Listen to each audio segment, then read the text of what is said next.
शङ्करो वन्दे श्रद्धा विश्वासरूपिणो याभ्यां विना न पश्यन्ति सिद्धस्वान्तस्तमीश्वरम्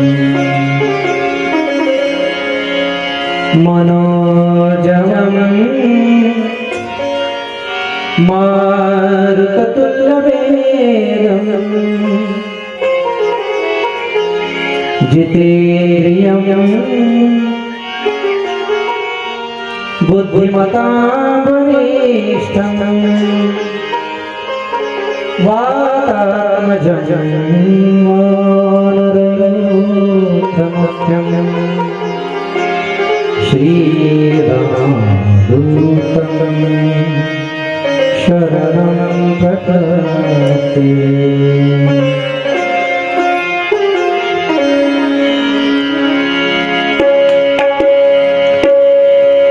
शङ्करं शङ्कराचार्यं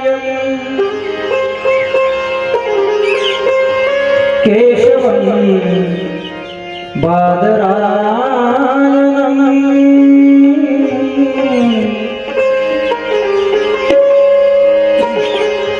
सूत्रभाष्यकृतौ वन्दे भगवन्तौ पुनः पुनः सूत्रभाष्यकृतौ वन्दे भगवन्तौ पुनः पुनः।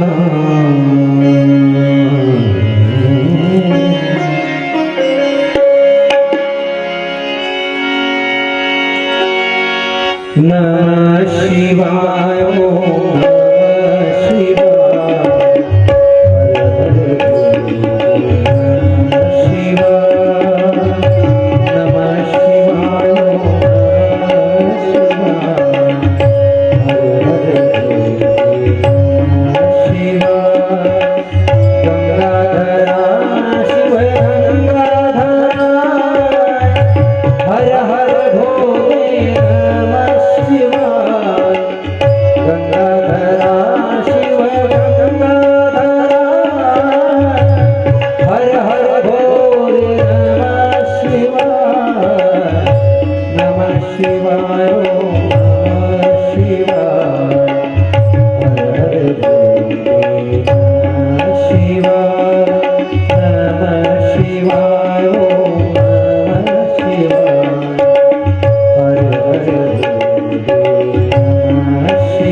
हर भोले नमः शिवाय कालेश्वराय महाकालेश्वराय हर हर भोले नमः शिवाय ओम नमः शिवाय हर हर भोले नमः शिवाय नमः शिवाय ओम नमः शिवाय हर हर भोले नमः शिवाय।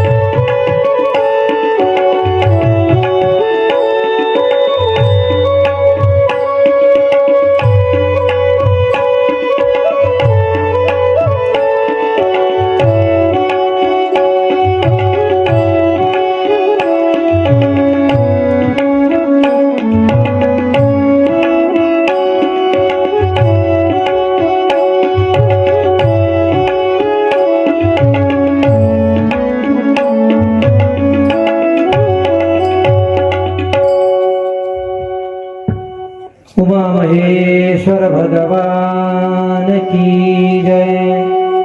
जगद्गुरु श्रीमदाद्य शंकराचार्य भगवान की जय। श्री रोकड़ेश्वर भगवान की जय। नमः पार्वती पते हर हर महादेव।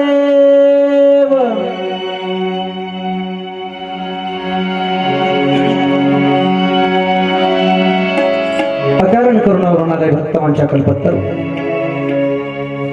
भगवान श्री शिव परमात्मा के प्रतिभांगमय स्वरूपा व्यास रचित कल्याणकारी शास्त्र श्री शिव महापुराणाच्या आपण या ठिकाणी चर्चा करत आहोत।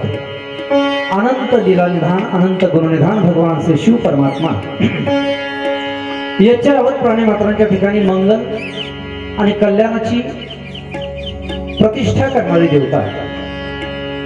मनुष्य जीवनामध्ये जे कल्याण इष्ट आहे त्या इष्ट कल्याणाची इष्ट मंगलाची प्राप्ती करून देणारं तत्व म्हणजे भगवान श्री शिव परमात्मा आहे। अमंगल वेशधारी भगवान शिव परमात्मा संपूर्ण जगताचं मंगल करण्याच्या बाबतीमध्ये कसे समर्थ आहेत आपण पाहिलं। भगवान श्री शिव परमात्म्याचा वेश अमंगल आहे, मात्र या जगताला मंगल तत्वाचं दान करणारे देवता म्हणजे भगवान शिव परमात्मा। तमोगुणाचा आश्रय भगवान शिव परमात्म्याने घेतलेला आहे आणि त्या तमोगुणाच्या आश्रयाच्या माध्यमातून जगत संहाराची लीला भगवान श्री शिव परमात्मा करतात, जी अत्यंत महत्वाची लीला आहे। प्रजेची उत्पत्ती जेवढी महत्वाची आहे, उत्पत्ती झाल्यानंतर तिचा सांभाळ करणं हे जेवढं महत्वाचं आहे, तेवढंच त्याची विल्हेवाट लावणं ही तितकंच महत्वाचं आहे। केवळ प्रजा उत्पन्नच होत राहिली तर सगळ्या पृथ्वीवरच नाही तीनही लोकांमध्ये अव्यवस्थितपणा निर्माण होईल, सर्व गोंधळ निर्माण होईल आणि म्हणून या सृष्टीची व्यवस्था लावण्याकरता भगवान श्री शिव परमात्म्याने संहारात्मक लीला हे आपल्या हाती घेतलेले आहे। या सृष्टीचा संहार भगवान शिव परमात्म्याच्या माध्यमातून होतो।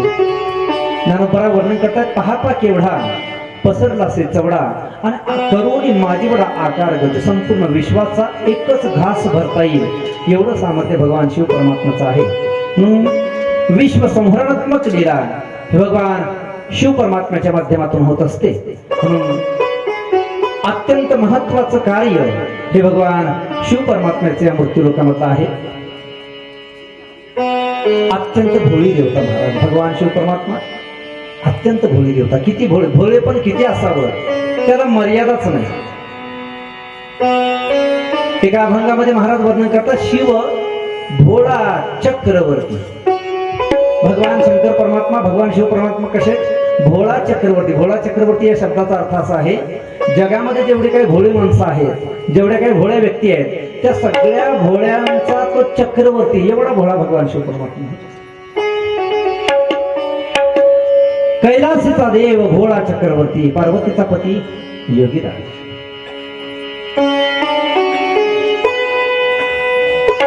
कसाही भक्त भगवान शिव परमात्म्याच्या समोर आला, त्याच्या अंतःकरणामध्ये काही भावना असू द्या, परंतु भगवान शंकराची भक्ती जर त्याने केली तर भगवान शिव परमात्मा अधिकारही विचार न घेता त्याला वेगवेगळ्या प्रकारची वरदान देऊन टाकतात. आपण पुराणांच्या मध्ये बऱ्याच वेळेला कथा ऐकत असतो. रावणासारखा दैत्याला भगवान शिव परमात्म्याने प्रसन्न व्हावं, महाराज नुसतं प्रसन्न झाले नाही तर रावणासारख्या दैत्याला आत्मलिंगाचं दान दिलं. आत्मलिंग हे रावणाला भगवान शिव परमात्म्याने काढून दिला. तर रावणाचा काय अधिकार आहे का महाराज? रावण हा मनुष्य तर नाहीच नाही, परंतु रावण हा दैत्य कुलोत्पन्न आहे, दैत्य आहे. आणि दैत्य असूनही अन्यायपूर्ण अत्याचारपूर्ण असं याचं आचरण आहे, परंतु तरीही अधिकाराचा विचार न करता भगवान शिव परमात्मा रावणासारख्याला आत्मलिंग देत आहेत. आपलं निज स्वरूप रावणाला भगवंताने प्राप्त करून दिलेलं आहे.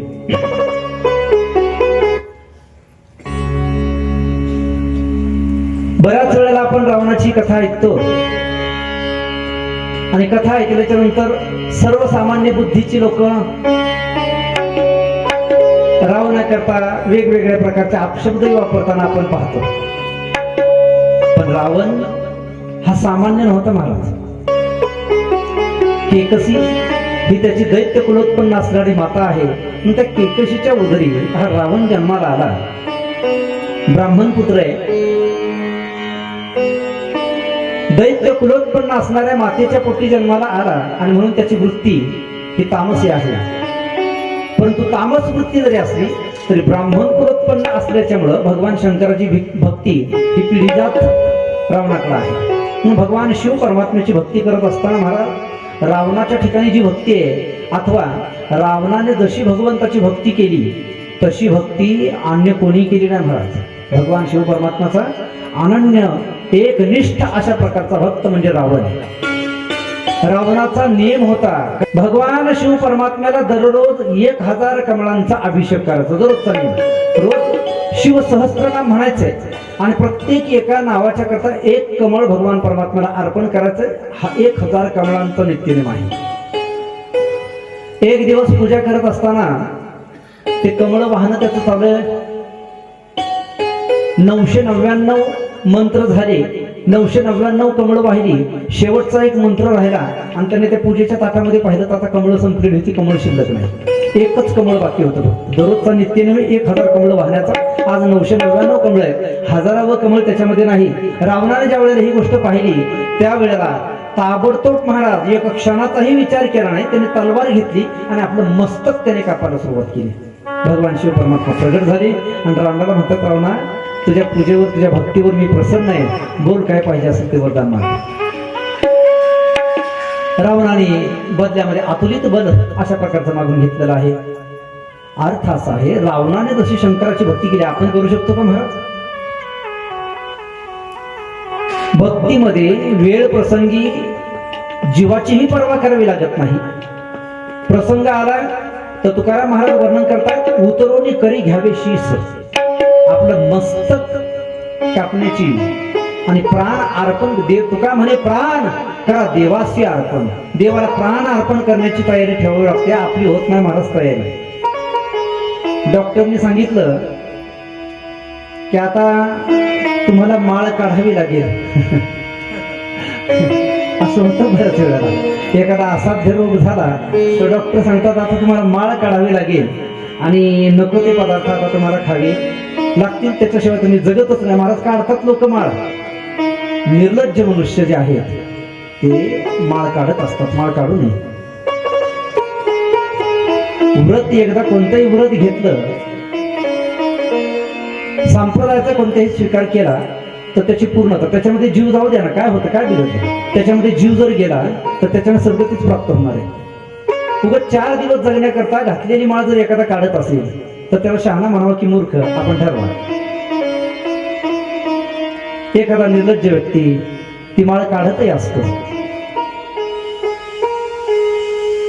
परमार्थ करत असताना जीवाची पर्वा जर एखादा करत असेल, देहाची पर्वा जर एखादा भक्त करत असेल तर तो भक्त म्हणण्याच्या योग्यतेचाच नाही महाराज.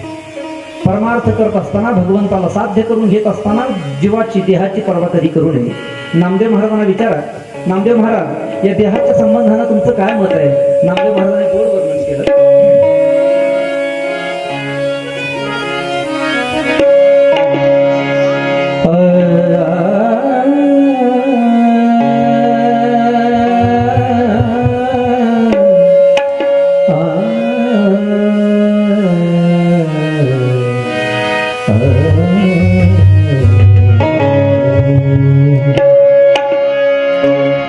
देह जावो अथवा देह जावो अथवा देह जावो पांडुरंगी पांडुरंगी दृढ भाव पांडुरंगी पांडुरंगी दृढ भाव देह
देह जावो अथवा राहो पांडुरंगी दृढ बाहो.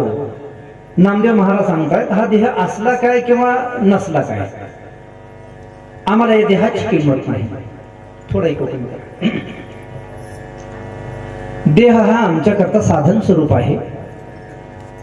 परमार्थ करण्याचं ते एक साधन आहे. आपण देहाला साध्य समजतो, संत महात्मे देहाला साधन समजतात. लक्षात घ्या, आपल्याकरता देह काय आहे? अवसाध्य आहे ना. जे काही चाललेलं आहे ते कशा करता चाललेलं आहे?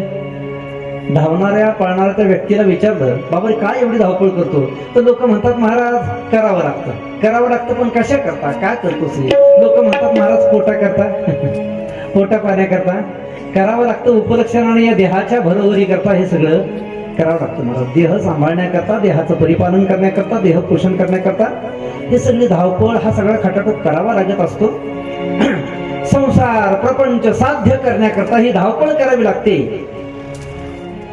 मोठ्या मोठ्यांना प्रश्न पडतो, महाराज काय करावा? परमार्थ करत असताना नक्की परमार्थच करावा की संसार करावा, हा मोठ्या मोठ्यांना पडलेला प्रश्न आहे. तुकडोजी महाराजांनी एका पदाच्या माध्यमातून वर्णन केलं. सांगा मी काय करू, सांगा मी काय करू, सांगा मी काय करू. भक्ती करू का पोट भरू, भक्ती करू का पोट भरू, सांगा मी काय करू.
नक्की शरीराची भरोवरी करावी का परमार्थ व्यवस्थित करावा, मोठ्या मोठ्यांना पडलेला प्रश्न आहे. आणि म्हणून ज्याला परमार्थ साध्य करायचा आहे अशा व्यक्तीला देहसंबंध देह तादात्म्य त्याचा बाध करावा लागतो, देहसंबंध तोडावा लागतो. जोपर्यंत देहाचा संबंध आहे, जोपर्यंत प्रकृतीचा संबंध आहे, तोपर्यंत परमार्थ हा सिद्धीला जाणं ही अति कठीण गोष्ट आहे. मी संसारही करेन आणि मी परमार्थही करेन असे म्हणणारे मोठे मोठे वाया गेलेत महाराज. कारण दोन्ही घडत नाही एकाच वेळेला. एक तर परमार्थ तरी घडेल किंवा संसार तरी घडेल. दोन्ही पेवावरी ठेवू जात आहात. दोन्ही पेवावर हात ठेवण्याचा प्रयत्न केला नाही. प्रपंच परमार्थ संपादिन दोन्ही आणि एकही निधानी न घडे त्यासी. एकही व्यवस्थित घडत नाही. आणि म्हणून ज्याला परमार्थ साध्य करायचा आहे त्याने देहावर उदार असावं लागतं. देहाचा जीवाचा विचार करावा लागत नाही महाराज परमार्थ करत असताना. रावणाने भक्ती केली तर रावणाने आपल्या देहाचा यकश्चित विचार केला नाही. भगवान शिव परमात्म्याची प्राप्ती व्हावी याच्याकरता रावणाने वेगवेगळ्या प्रकारची तपश्चर्या केली. भगवान शिव परमात्मा प्रसन्न झाले आणि प्रसन्न झाल्यानंतर भगवंताने अतुलित अशा प्रकारचं बल या रावणाला प्रदान केलेलं आहे.